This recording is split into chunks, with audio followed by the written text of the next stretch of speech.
स्वागत है आपका उत्तराखंड के बुलेटिन में। मैं हूं आपके साथ सिमरन और आप देख रहे हैं पर्ल्स 24 न्यूज।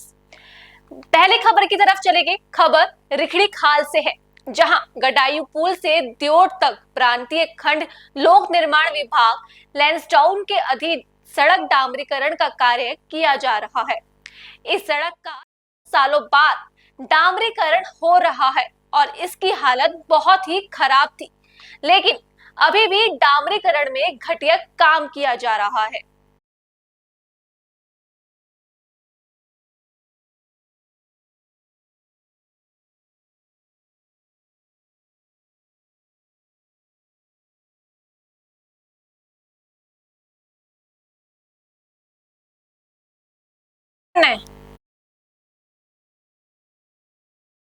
घटिया काम किया जा रहा है, लेकिन इसकी हालत काफी खराब है, जिसके चलते लोग भी वहां के काफी परेशान हैं। क्या मामला है, किसकी लापरवाही है, ये सब समझने वाली बात होगी और इसकी जांच होनी चाहिए। लेकिन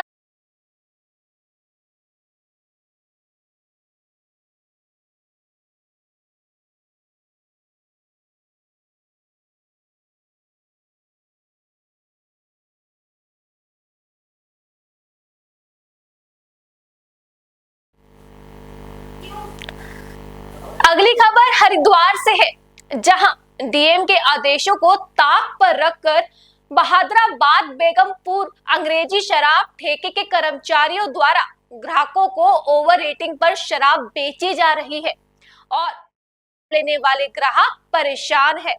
ऐसे में सवाल ये उठता है कि आखिर क्यों ओवर रेटिंग पर शराब बेचने वाले ठेके पर आबकारी विभाग चुप्पी साधे बैठा है।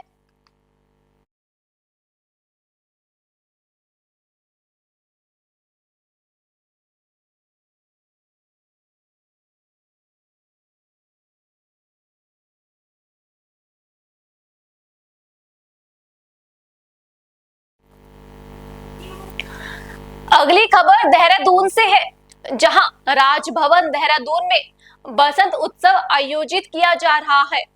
इस उत्सव के दृष्टिगत दून पुलिस द्वारा भारतीय सेना गढ़ी कैंट से समन्वय स्थापित करते हुए बसंत उत्सव में आने वाले आगंतुकों अधिकारियों के वाहनों की पार्किंग के लिए 3 पार्किंग स्थल चिन्हित किए गए हैं, जिनमें बसंत उत्सव में आने वाले लोगों के वाहनों को पार्क कराया गया। देखते हुए पुलिस अपना काम कर रही है और जो लोग यहाँ पर आ रहे हैं उनकी पार्किंग के लिए व्यवस्था की जा रही है, जहाँ पर आने वाले पर्यटकों को कोई परेशानी ना हो और वो समय बर्बाद ना कर सके, जहाँ उनके वाहनों को पार्क किया जा रहा है।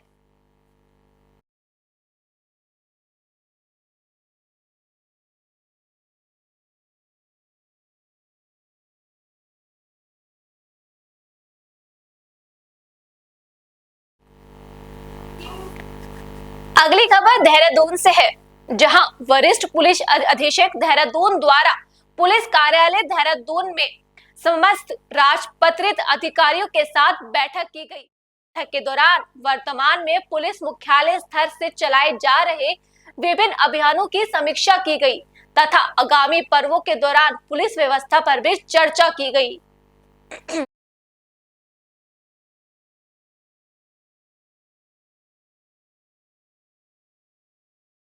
आने वाले त्योहारों आगामी त्योहारों को लेकर बैठक की गई, जिसमें पुलिस अधिकारियों को जरूरी दिशा निर्देश दिए गए ताकि लोगों को भी कोई परेशानी ना हो और ना ही कोई दंगे हो सके, जिसके चलते पुलिस अपने इंतजाम पुख्ता कर सके। इसी को लेकर आगामी निर्देश दिए गए हैं।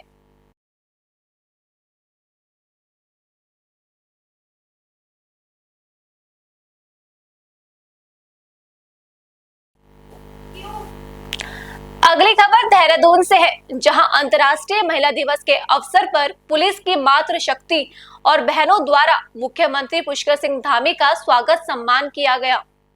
मुख्यमंत्री के कुशल नेतृत्व और सांध्य में पुलिस में महिलाओं को मिल रहे अवसरों और कार्य क्षेत्र में मिलने वाले अनुकूल माहौल और हौसला अफजाई के लिए उनका आभार जताया गया। अंतर्राष्ट्रीय महिला के अवसर पर जहां पुष्कर सिंह धामी का महिलाओं ने भव्य स्वागत किया, मातृशक्ति बहनों ने पुष्कर सिंह धामी का आभार जताया। वहीं पुष्कर सिंह धामी भी महिलाओं को लेकर कई घोषणाएं करते हैं ताकि हमारी प्रदेश और देश की महिलाएं सुरक्षित रह सके।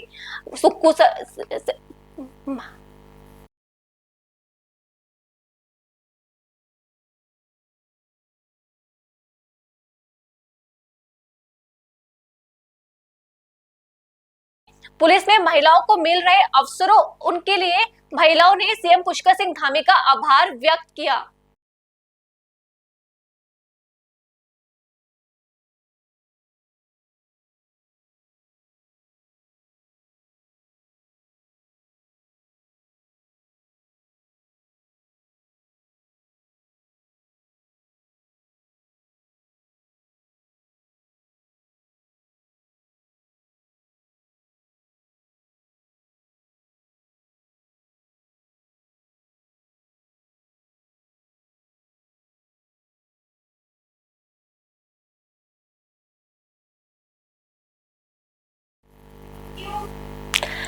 अगली खबर कोटद्वार से है, जहां महिला दिवस के अवसर पर बोक्सा जनजाति स्कूल में स्वराज समिति के तत्वाधान में एक कार्यक्रम आयोजित किया गया। प्रथम दीप प्रज्वलित कर सर्वधर्म प्रार्थना और गांधी जी के प्रिय भजन गाए गए। इसके बाद गीता सिंह को महिला दिवस के अवसर पर doctor Ambedkar fellowship national award से सम्मानित किया गया।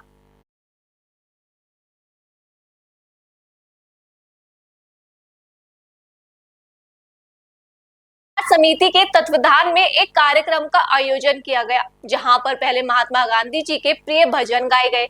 उसके अवसर पर महिला दिवस को लेकर doctor Ambedkar fellowship national award से सम्मानित भी किया गया।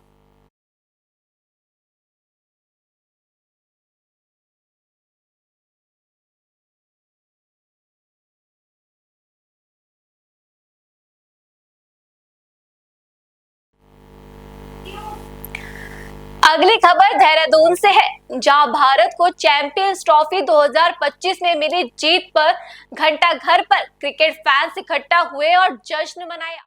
आइए देखते हैं हमारे संवाददाता वीरेंद्र सिंह नेगी की ग्राउंड जीरो से ये रिपोर्ट। इन्होंने पूरे सड़क पे आ गए घंटा घर में। आप क्या कहना चाहेंगे इंडिया के जीतने के बाद? अरे आज पूरा दिल खुश है, गदगद हो गया दिल। और पाकिस्तान की ऐसी की तैसी बाढ़ में गया, उसका चैंपियन ट्रॉफी अब हमारे पास है। और तो आपका कैसा लग रहा है आज की डेट में? बहुत ही मजा आ रहा है, बहुत ही मजा। तो आज आप पूरे उसके हर्षोल्लास के साथ पूरा भारतीय के उसका सेलिब्रेट करने आए हो? जी बिल्कुल, पैरों में चोट लगी है तब भी आए। एक बार जरा बोल दो, जय भारत माता की जय। युवा भी और लड़कियां भी पूरे हर्षोल्लास के साथ भारत की जीत बनाते हुए, आपको कैसा लग रहा है? आप कुछ कहना चाहेंगी? भारत तो आज तीसरी बार जीता है ना, तो आपको कैसा लग रहा है? बहुत अच्छा, बहुत बढ़िया। फिलहाल रुकते हैं एक छोटे से ब्रेक के लिए। आप बने रहिए पल्स 24 न्यूज के साथ।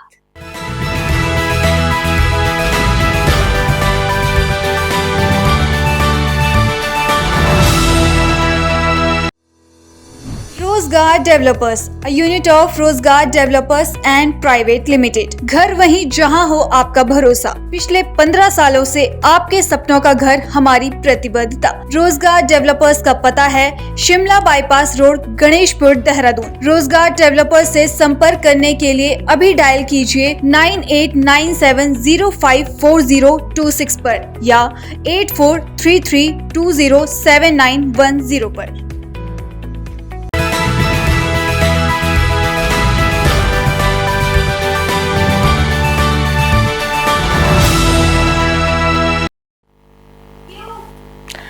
अगली खबर ऋषिकेश से है, जहां मुख्यमंत्री पुष्कर सिंह धामी ने रविवार को ऋषिकेश स्थित परमार्थ निकेतन में गंगा आरती कर पूजा अर्चना की। उन्होंने मां प्रदेश में सुख, शांति और समृद्धि की कामना की। मुख्यमंत्री ने इस दौरान परमार्थ निकेतन द्वारा आयोजित अंतर्राष्ट्रीय योगा महोत्सव 2025 का शुभारंभ भी किया। मुख्यमंत्री ने देश विदेश से आए योगी प्रेमियों को संबोधित करते हुए कहा कि किसी भी कार्यारंभ के लिए देवभूमि से बढ़कर पवित्र स्थान हो ही नहीं सकता।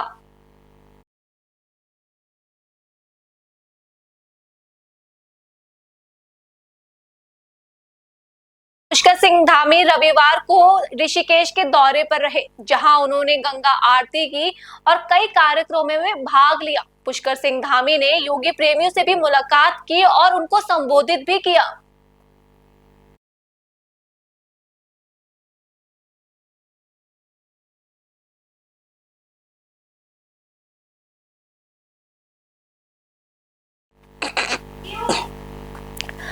अगली खबर कोटद्वार से है, जहां ग्रामीण विकास नागरिक विचार मंच की ओर से समाज सेवा में अपना योगदान देने वाली महिलाओं को मुख्य अतिथि रंजना रावत ने सम्मानित किया। खेल प्रतियोगिता में नेटबॉल की कांस्य पदक विजेता शिवानी देवरानी, शैलजा मटियानी पुरस्कार से सम्मानित लक्ष्मी नैथनी आदि महिलाओं को सम्मानित किया। मुख्य अतिथि ने कहा कि आज महिलाएं पुरुषों के कंधे से कंधा मिलाते हुए देश की तरक्की में अपना योगदान दे रही है।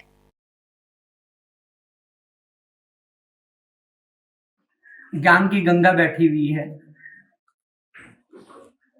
थेपलाल जी का हार्दिक हार्दिक अभिनंदन करता हूं। देखिए, आज के दिन, आज का ये अंतर्राष्ट्रीय महिला दिवस है और इसका जो लिंक बैठता है वो यूनाइटेड नेशन ऑर्गेनाइजेशन से बैठता है। 1975 में उसी के द्वारा आज के दिन को महिला दिवस के रूप में मनाने की मान्यता दी गई थी। और इस वर्ष का जो ऑब्जेक्टिव है, थीम, वो है accelerate action. United Nation Organization ने जो इस वर्ष का जो थीम दिया है वो एक्सेलरेट एक्शन है। एक्सेलरेट एक्शन का मतलब है कि जिस उद्देश्य से इस दिवस को मनाने की शुरुआत की गई थी, स्विट्जरलैंड में, इथियोपिया में, ब्रिटेन में, स्विट्जरलैंड में, वो अभी अपूर्ण है। अपूर्ण का मतलब gender equality in all respects of life, वो अभी भी अपूर्ण है। हम लोग बड़े बड़े भवन बना रहे हैं, उनमें महिलाओं को देखते हैं, महिला काम कर रही हैं, वो नहीं है। Gender equality why women empowerment, वो अभी ऑब्जेक्टिव पूरा है। इसलिए यूनाइटेड नेशन ऑर्गेनाइजेशन ने ये कहा है कि इस पे और काम होना चाहिए और ज्यादा गति से काम होना चाहिए। ये इस वर्ष का ऑब्जेक्टिव है, इतना बनने के बावजूद भी। तो इसका मतलब ये है कि वो हमें टॉप से होना चाहिए, इसकी शुरुआत ऊपर से होनी चाहिए। ऊपर से मतलब पॉलिटिकल पार्टिसिपेशन वुमन का। ये नहीं कि अगर किसी वुमन को किसी पार्टी के द्वारा खड़ा किया जाता है तो उसकी मजाक उड़ाई जाए कि the party did not have a more suitable candidate to fight in elections. The most dirty part of it. That is the dirty part of it. तो यहाँ पे हमारा जो काम है, जितने भी काम हमने किए हैं वो सब धराशायी हो जाते हैं। अभी आपने एक वायरल फोटो देखा होगा कि जहां पे महिला सरपंचों के स्थान में उनके पुरुष जो है शपथ ले रहे थे।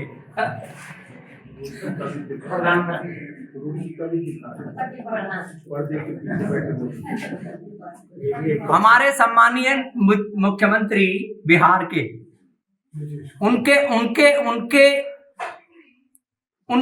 उनकी कंस्टिट्यूंसी में, नालंदा ही है उनकी कंस्टिट्यूंसी, वहां पे एक औरत को मार दिया गया और उनके उनके पैरों में कीलें घोटी गई। ये बताता है कि हम कितने सक्सेसफुल हुए हैं वुमन एम्पावरमेंट में। ये एक रियलिटी है ना, रियलिटी है। अदरवाइज जो है यूनाइटेड नेशन ऑर्गेनाइजेशन को ये नहीं कहना पड़ता कि भाई और इसमें और प्रयास करने की आवश्यकता है, और प्रयास करने की आवश्यकता। तो ये सारे ये इंडिकेटर्स है ना। और पंचकुला की बात बताता हूं मैं आपको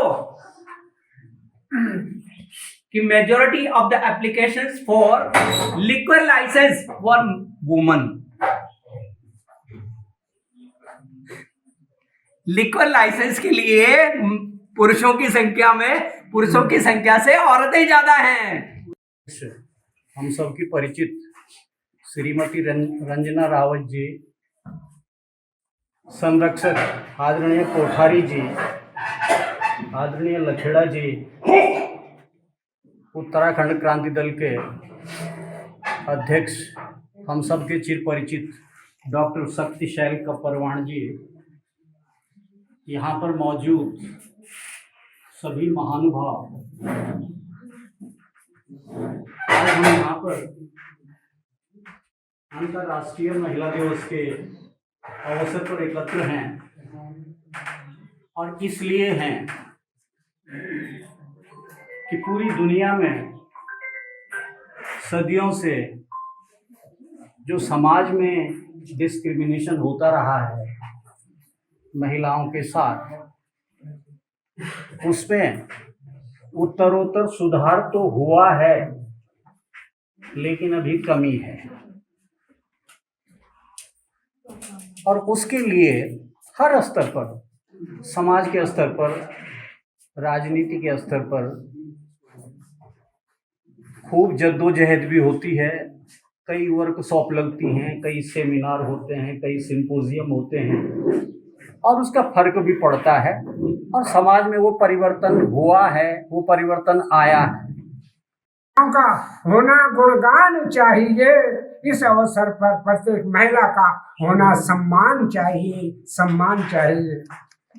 महिलाएं ममता, दया, करुणा की मूर्त होती हैं। हमारी महिलाएं ममता, दया, करुणा की मूर्त होती हैं। ईश्वर वरदान से वे दुर्गा की सूरत होती हैं, दुर्गा की सूरत होती हैं। समारोह के संयोजक मंडल को भी देते हैं हम बधाई, जिन्होंने इतना ये प्रोग्राम किया है। समारोह के संयोजक मंडल को भी हम देते हैं बधाई, जिन्होंने सम्मान करके आम जनमानस को राह दिखाई, आम जनमानस को राह दिखाई। तीलू रौतेली जैसी वीरांगना, तीलू रौतेली जैसी वीरांगना का भी आह्वान होना चाहिए। इस अवसर पर प्रत्येक महिला का सम्मान होना चाहिए। धन्यवाद। ज्यादा न करके बहुत बहुत धन्यवाद, आपने सुना। अगली खबर देहरादून से है, जहां अंतर्राष्ट्रीय महिला दिवस के अवसर पर बीजेपी महिला मोर्चा के कार्यकर्ताओं ने उत्तराखंड विधानसभा अध्यक्ष रितु खंडूरी को सम्मानित किया और हर्षोल्लास के साथ महिला दिवस मनाया। इस अवसर पर महिला मोर्चा की कार्यकर्ताओं ने जौनसार की पारंपरिक पोशाक धातु भेंट कर अपनी संस्कृति और परंपरा के प्रति सम्मान व्यक्त किया। विधानसभा अध्यक्ष ने इस सम्मान के लिए महिला मोर्चा की कार्यकर्ताओं का आभार व्यक्त किया।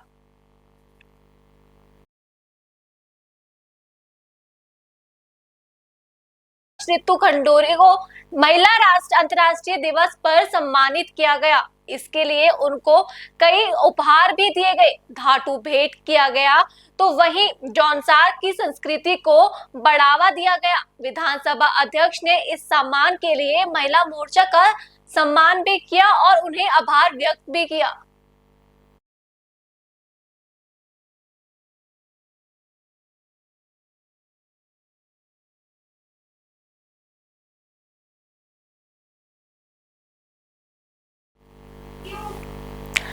खबर देहरादून से है, जहां अंतर्राष्ट्रीय महिला दिवस के अवसर पर आरोग्य धाम हॉस्पिटल देहरादून द्वारा आरोग्य नारी सम्मान कार्यक्रम का आयोजन किया गया। कार्यक्रम रितु खंडूरी भूषण बतौर मुख्यमंत्री के तौर पर शामिल हुई। समाज में उत्कृष्ट कार्य करने वाली महिलाओं को सम्मानित किया गया। अपने संबोधन में विधानसभा अध्यक्ष ने कहा कि महिला सशक्तिकरण किसी एक दिन का विषय नहीं है, बल्कि ये सत प्रयासों और संकल्पों से जुड़ा हुआ है। आज हम सशक्त महिला के लिए, उसको शिक्षा देने के लिए, उसको स्वास्थ्य देने के लिए लड़ाई लड़ रहे हैं। अगर मेरे ताऊजी पीएचडी करने के लिए अमेरिका गए तो मेरी बुआओं ने पहले वनस्थली में पढ़ा, उसके बाद वो भी विदेश। आई कम फ्रॉम दैट। इन चीजों को हमने देखा और महसूस किया। सशक्त उत्तराखंड, सशक्त महिलाओं के साथ अपना जीवन शुरू किया है। मेरी दादी और मेरी नानी पौड़ी और नैनीताल में ऐसी सक्षम सशक्त महिलाएं थी जिनका कार्य करने का तरीका मेरे उस छोटी अवस्था में मेरे मस्तिष्क में उसका एक इम्प्रिंट बन गया है। सचमुच दादाजी और नाना जी को घर की तो चिंता करनी ही नहीं पड़ती थी। एंड पेरेंट्स को, मदर्स को देखा है, घर चलाना, बच्चे पालना, सामान लेकर आना, राशन की चिंता करना, स्कूल कौन से जाएंगे बच्चे, कॉलेज कहाँ जाएंगे, साथ ही साथ एसडीएम का घेराव करना, तहसीलदार के पीछे पड़ना, पानी क्यों नहीं आ रहा है, बिजली क्यों नहीं आ रहा है। सो आई कम फ्रॉम दैट, उस जगह से मैं आती हूँ। खबर देहरादून से है, जहां उत्तराखंड के सीएम पुष्कर सिंह धामी ने चारधाम यात्रा को लेकर पूरे देश के लोगों से चारधाम यात्रा में आना चाहते हैं कि लोगों की यात्रा सफल हो, सुविधाजनक हो, सुरक्षित हो। इसे लेकर सचिवालय में प्रमुख विभागों और चारधाम यात्रा के जिलों में हितधारकों के साथ बैठक की, सुझाव लिए, पेयजल, सड़क, ट्रैफिक आदि की व्यवस्थाओं की योजना बनाने पर चर्चा हुई। चारधाम यात्रा उत्तराखंड के लिए बहुत बड़ा एक व्यापार का, आर्थिकी का बहुत बड़ा माध्यम है और मैं कहूँ कि चारधाम यात्रा लाइफलाइन है, क्योंकि यहाँ चारधाम यात्रा से हमारे प्रदेश के अंदर होटल व्यवसाय चलते हैं, टैक्सी चलती हैं, जो टूरिस्ट गाइडर होते हैं वो उनका भी काम चलता है, होम स्टे वालों का चलता है, हमारे अनेक उत्पाद जो हमारी बहनें बनाती हैं उनका भी विपणन होता है। इसके साथ साथ पूरे देश और दुनिया के लोगों का चारधाम यात्रा में आना होता है। इसलिए लोगों की जो यात्रा है वो अच्छी हो, सरल हो, सुविधाजनक हो, सुरक्षित हो, तो उसको लेकर आज एक पूरे चारधाम यात्रा के हमारे जिलों से भी और पूरे सचिवालय के जो भी हमारे प्रमुख विभाग हैं उन सभी विभागों के साथ आज समीक्षा बैठक की है और पिछली यात्रा के जो अनुभव रहे हैं उसके आधार पर जो स्टेक होल्डर्स हैं उनसे भी चर्चा की है, उनसे भी सुझाव लिए हैं और सभी प्रकार की व्यवस्थाएं, पेयजल हो, हमारा परिवहन विभाग हो, सड़कों की व्यवस्था ठीक करनी हो, गृह विभाग हो, जो जगह जगह पर जाम की स्थिति बनती है, अनेक स्थानों पर पार्किंग की व्यवस्था होनी है। इस प्रकार से जो शीतकाल के हमारे जो शीतकाल यात्रा इस वर्ष हमने प्रारंभ की है, उस शीतकाल यात्रा के भी जो शीतकालीन हमारे गद्दी स्थल हैं उनका भी मास्टर प्लान बनाने के बारे में चर्चा हुई है। आगे उसके भी मास्टर प्लान बनाएंगे और जितने भी हमारे यात्रा स्थल हैं उन स्थलों के आसपास और अच्छे यात्रा स्थलों के और विस्तार हों, विकसित हों, नए स्थान बनाए जाएं, जिससे कि यात्रा काल में अत्यधिक संख्या जब आ जाती है तो उसके आसपास लोगों को जाने का अवसर मिले, उनकी सुविधा हो हर प्रकार से। चिकित्सा विभाग को भी कहा है वो भी, और हमारा पशुपालन विभाग है उसमें भी घोड़े खच्चर इत्यादि काफी काम करते हैं, तो उन सभी पर आज बात हुई है। हमारा सड़क विभाग जो पीडब्ल्यूडी डिपार्टमेंट है बीआरओ के लोग हैं वो भी सहयोग करते हैं, एसडीआरएफ है, एनडीआरएफ है, ऐसे संवेदनशील स्थानों पर उनको तैनात करने की व्यवस्था। और सर रजिस्ट्रेशन को लेकर 60-40 जो रेशियो रखा गया, क्या इसमें रहना है? नहीं, रजिस्ट्रेशन लोगों की सुविधा के अनुरूप है कि लोगों को सुविधा हो, किसी प्रकार की उनको परेशानी न हो, और एक आंकड़ा भी यहाँ पर रहे। लेकिन उसके बावजूद भी हमारा प्रयास रहेगा कि जो लोग भी यात्रा में आएंगे उन सभी को दर्शन के लिए उनको व्यवस्था करेंगे। तो एक अहम बात निकल के आई कि लास्ट टाइम हमने देखा कि वीडियो जो सर्कुलेट की जाती है, कुछ एक खास मानसिकता के जो लोग होते हैं कि वो कहीं ना कहीं एक तरीके से एजेंडा जो चला, क्या इस बार उस वीडियो को लेकर के कोई काउंटर करने के लिए कोई? निश्चित रूप से देखिए, ऐसा है कि बहुत पुराने कई सालों पुराने वीडियो चला दिए जाते हैं जो यहाँ के नहीं भी होते हैं। उनका हमारे धामों से या उन स्थानों से कोई लेना देना नहीं होता है, लेकिन उनको धामों के नाम से सर्कुलेट करवा के लोगों को भ्रम में डालने का जो काम होता है, हमने कहा है कि हम तत्काल हमारे जिस विभाग से भी संबंधित वो वीडियो होंगे, जिस धामों से संबंधित होंगे, तो वहां से उनकी स्थिति को बताया जाएगा और तत्काल जो लोग इसको अपलोड करेंगे उनसे भी कहा जाएगा कि इस प्रकार की भ्रम की स्थिति न फैलाएं। खबर देहरादून से है, जहां उत्तराखंड के मुख्यमंत्री पुष्कर सिंह धामी ने राज्य सचिवालय से विकास खंड यमकेश्वर के स्थानीय निवासियों के साथ वर्चुअली मुख्य सेवक संवाद किया। और इस सिद्धि को प्राप्त करना है, उनके इसी संकल्पों को पूरा करने में हमारा राज्य उत्तराखंड ही पूरी तरह से अपना योगदान दे रहा है।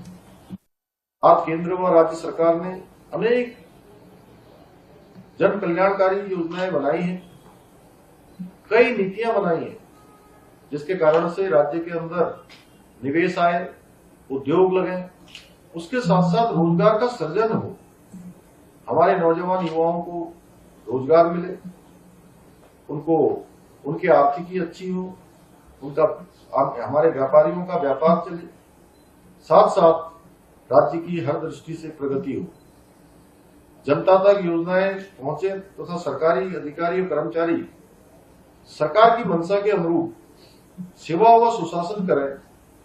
ये हमारा संकल्प भी है, प्रयास भी है और सरलीकरण, समाधान और निस्तारण, ये हमारा शुरू से, जब से मैंने इस दायित्व में काम करना प्रारंभ किया, तब से मेरा यही संकल्प रहा कि जनता की समस्याओं का समाधान होना चाहिए, निस्तारण होना चाहिए, उन तक सरकार की योजनाएं पहुंचनी चाहिए और हमारे उत्तराखंड के सुदूरवर्ती क्षेत्रों में रहने वाले हमारे बड़े बुजुर्गों को, माताओं बहनों को, हमारे नौजवानों को हर प्रकार की सुविधा, सरकार की सहायता उन तक पहुंचनी चाहिए। यानी कि समाज के अंतिम छोर में खड़े हुए व्यक्ति तक हमारा शासन पहुंचना चाहिए, हमारी सरकार की योजनाएं पहुंचनी चाहिए और यही हमारा प्रयास है। हमने सीएम डैशबोर्ड व सीएम हेल्पलाइन की व्यवस्था बनाई है। इसी चेतना के साथ जनता की समस्याओं के त्वरित निवारण के लिए त्वरित समाधान दल यानी कि रैपिड सॉल्यूशन टीम को भी जनता तौड़ी में इसका डेमो किया जा रहा है। प्रथम कार्यक्रम के रूप में आज आप सब यमकेश्वर के भाई बहनों से संवाद का अवसर प्राप्त हुआ है। मैं आपकी चेतना की बहुत सराहना करता हूं। सजग नागरिक सुशासन की महत्वपूर्ण कड़ी है और जहां सजगता होती है, जागरूकता होती है, निश्चित रूप से स्वयं के साथ साथ वो समाज को भी आगे बढ़ाने का काम करते हैं, राज्य को भी योगदान देते हैं, देश के लिए भी अपना योगदान करते हैं। जिला अधिकारी पौड़ी और उनकी टीम की मैं सराहना करता हूं। आपने कार्यक्रम के नाम के अनुरूप त्वरित रूप से प्रारंभिक तैयारियां कर ली हैं। रिफॉर्म, ट्रांसफॉर्म और परफॉर्म के मंत्र के साथ यह कार्यक्रम आगे भी सुचारू रूप से जारी रहे, ऐसी मेरी आपसे अपेक्षा भी है और मुझे पूरा विश्वास है कि जो आज यह अभियान शुरू हुआ है, यह अभियान अनवरत रूप से आगे बढ़ेगा। एक बार फिर फिलहाल इस बुलेटिन में इतना ही। देश और दुनिया की तमाम खबरों के लिए बने रहिए पर्ल्स 24 न्यूज के साथ और मुझे दीजिए इजाजत। नमस्कार।